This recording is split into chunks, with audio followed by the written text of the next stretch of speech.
just conclude this first rebuttal by just saying, in terms of historians analyzing miracle claims, I'm not the only one who's saying that historians can do this. In the 2006 theme issue of History and Theory, it focused on religion and history, and numerous historians acknowledge that we are now at a turning point, that the interaction between religion and history is not where most historians have thought, and that we need to reassess our attitudes toward religious phenomena and either revise or defend our methods.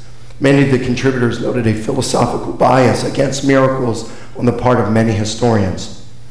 This recognition is also taking place amongst a number of biblical scholars as well. For example, Sarah Coakley, a distinguished professor at Harvard, writes that New Testament scholarship of this generation is often downright repressive about supernatural events in general and bodily resurrection in particular.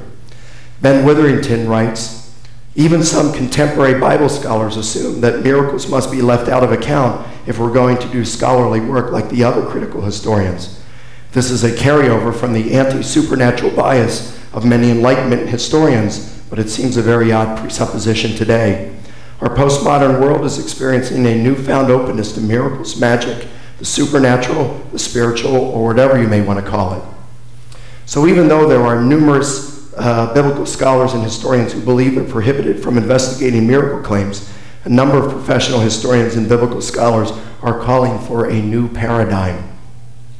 So I think the epistemological ice age of modernity is coming to an end. Spring is in the air, the trees are blooming, birds are singing, and the air is warming to the investigation of miracle claims. And those scholars who exercise their rights to do so will find themselves amid a growing number of colleagues. So in just summarizing, I think we've seen that the case that I presented, that historians can prove that Jesus rose from the dead, still stands, and that Professor Ehrman's arguments to the contrary fail under critical scrutiny. Thank you.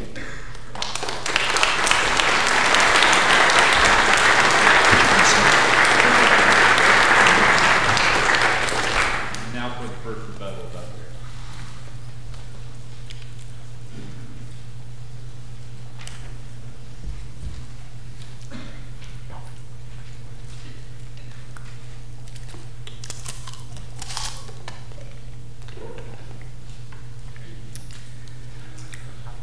Well, so I've got a tall task.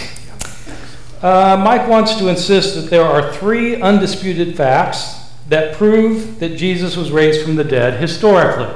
The facts are that Jesus died by crucifixion, number 1.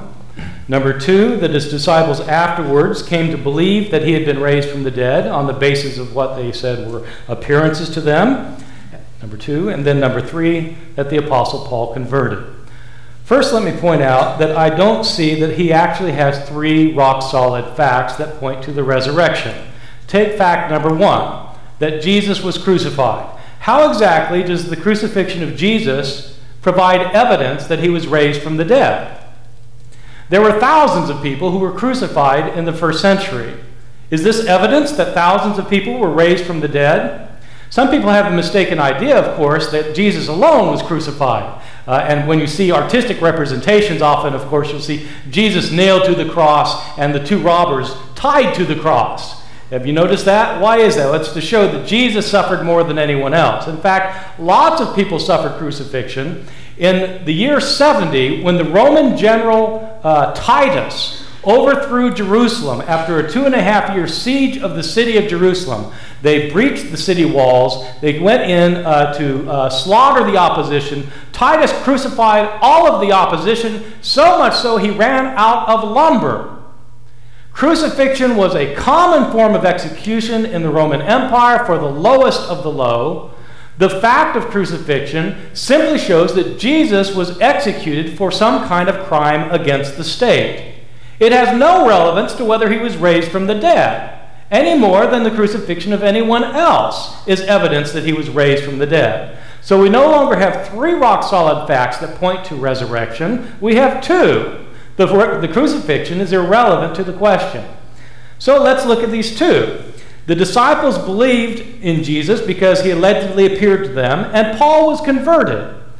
Now, By my reasoning, those two are actually one, because Paul is one of the people who claimed that he saw Jesus alive afterwards and was converted on the basis of that appearance. Now, true, some of the people who converted were probably Jesus' followers, and Paul was not a follower, but it's the same phenomenon we're looking at. The phenomenon is that Jesus allegedly appeared to people after his death.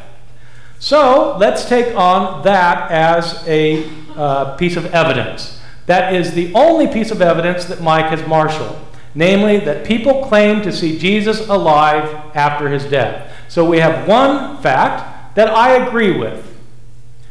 There were people who claimed they saw Jesus alive after his death. The question is, can a historian on the basis of that fact establish that Jesus was probably raised from the dead? I'd like to look at several considerations. First, I'm a little puzzled that Mike hasn't looked at parallel phenomenon in the ancient world. As it turns out, there are numerous instances of ancient people who were dead as doornails, who allegedly appeared to their close companions and followers after their death.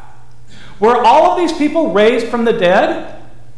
Let me give you one example. A famous holy man in the 1st century, a pagan holy man, was named Apollonius. He was from the city of Tyana. We know about Apollonius and the life of Apollonius because one of his later followers wrote down an account of his life. Apollonius had a life that was very interesting indeed. Before he was born, an angelic visitor came to his would-be mother and told her that she was going to bear a special son. Her son would not be a mere mortal, her son would be the Son of God. He was born supernaturally. After his birth, as a young boy, he impressed the teachers of his people with his religious knowledge that was superior in every way.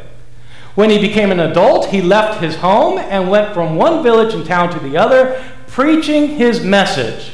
That people shouldn't be concerned about material things in this world. People should be concerned with the spiritual things in life. He gathered a group of followers around him who were convinced that he was the Son of God. And he confirmed their belief by doing miracles. He could cast out demons, he could heal the sick, and he could raise the dead. At the end of Apollonius' life, he got in trouble with the Roman authorities, who ended up putting him on trial.